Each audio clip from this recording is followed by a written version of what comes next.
Assembly Member Kurten. I don't know if you want to read out the answer you had to my original question. Okay.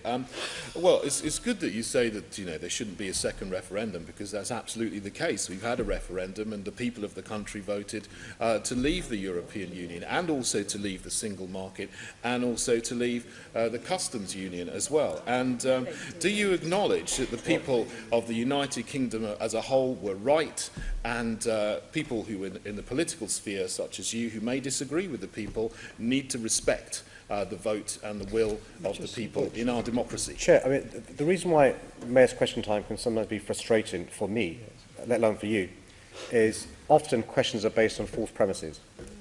And this is a classic example of a question being asked on a false premise. There is no evidence at all that somebody who voted to leave the EU, for example, necessarily voted to leave the single market. There is no evidence at all that somebody who voted to leave the EU necessarily voted to leave the customs union. There is no evidence at all that somebody who voted to leave the EU voted to make themselves poorer. There is no evidence at all that somebody who voted to leave the EU wanted their neighbour, who may be an EU citizen, to be uncertain about his or her future. So I can't accept the premise of that question. That's one of the reasons why I say this to the government. You, when you negotiate with the EU, must realise, yes, of course, the British public voted to leave the European Union. That doesn't mean we voted to leave the single market, the customs union, and to have uncertainty for EU citizens. And it's possible to have a deal leaving the EU that makes us very, very less well off, or not as bad.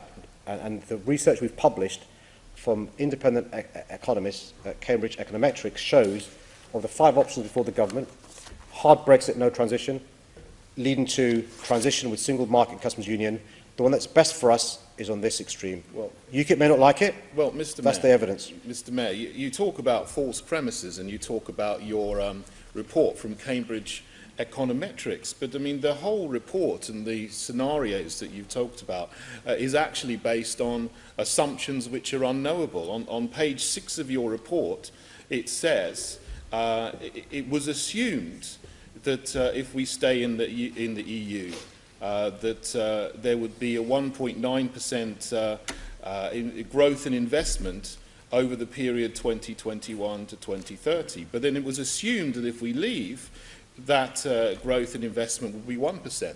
But those are simply assumptions. They're not based on any evidence or any research. They're just figures which are pulled out of the air, and it's in your report which you're referring to. If your whole answer is based on a report which is just based on assumptions which are unknowable going forward to 2030, which no one can know about, isn't your argument nonsense? I'll tell you what is knowable is the NHS hasn't seen £350 million invested in it since we voted to leave the European Union. I'll tell you what is knowable is the uncertainty employers are articulating to me about the uncertainty caused by Brexit. I'll tell you what is knowable is the evidence I have from 4 men and women on building sites who are talking about construction workers returning to country of origin because of uncertainty. I'll tell you what is knowable is conversations I've had with Londoners who've been here for 10, 20, 30 years, who now think this city is alien to them because of concerns